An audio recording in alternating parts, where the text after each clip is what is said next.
Markle doesn't go by her legal name, and Prince Harry doesn't either. People still can't stop talking about the May 19th wedding between Prince Henry Charles Albert David and his bride, Rachel, or, as we've all come to know them, Prince Harry and Meghan Markle. If this is the first time you're hearing the given names of the new Duke and Duchess of Sussex, you're not alone. Believe it or not, neither Prince Harry or Meghan Markle go by their given first names, and they haven't for a while. See why on pages 4 and 5. First, they're the Duke and Duchess now. Shortly before they exchanged vows, news broke that Prince Harry and Meghan would be known as the Duke and Duchess of Sussex going forward. Queen Elizabeth II bestowed these honors on the couple on their wedding day, which is a royal tradition. And, strangely enough, these titles are also nicknames in a way. While this is how the royal couple will be formally addressed from now on, their full titles are actually His Royal Highness the Duke of Sussex, Earl of Dumbarton,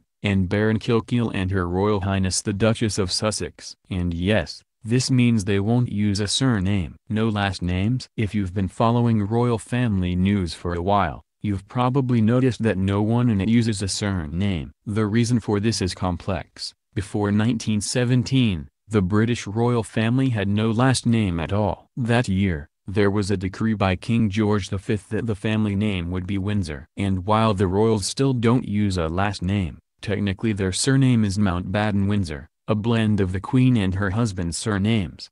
But since the royal family is so well known worldwide, they really don't need a last name. They're easily identifiable without one. What about the children? As if Prince Harry and Meghan's names weren't complicated enough, there will also be a stipulation for their children. Unlike the children of Prince William and Kate, the future royal babies in this family will not be princesses and princes, but rather, they will be titled Lord or Lady. This is because Meghan wasn't born with royal blood. However, the Queen is able to break those rules, as she has done with Kate and William's kids. Charlotte was originally called Lady Charlotte Mountbatten-Windsor, before the Queen stepped in and gave her the title of Princess Charlotte. For Meghan, it was purely professional. Meghan Markle was born Rachel Meghan Markle, according to her IMDb page. Although she has gone by the name Meghan for years, she has never tried to hide the fact that her real name is Rachel. She's also never explained why she made the change, although it's obviously for professional reasons. Meghan Markle has such a nice ring to it, it's easy to see why she chose to go by her middle name. For Prince Harry, it just made sense. Considering Prince Harry is one of the most famous people in the world, the news of his much longer birth name always comes as a shock to those who have never heard it. While the official title of Prince Henry has always been used in formal settings, including his wedding announcements, to everyone, including family, he goes by Harry.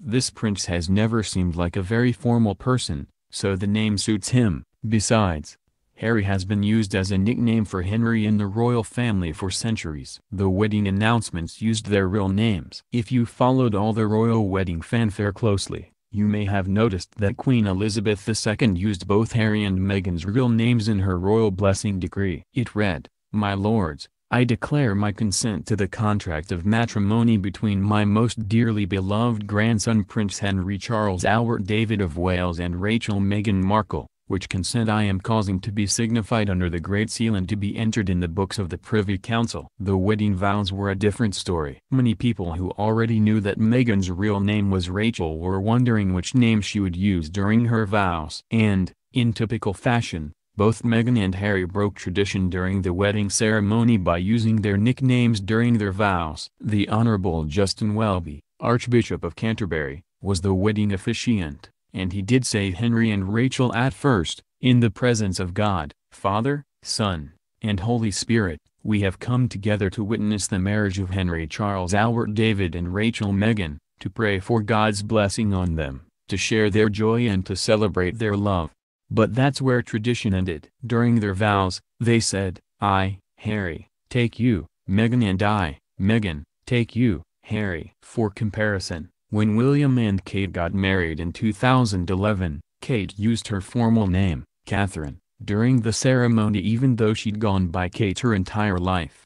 Of course, this all seems complicated to many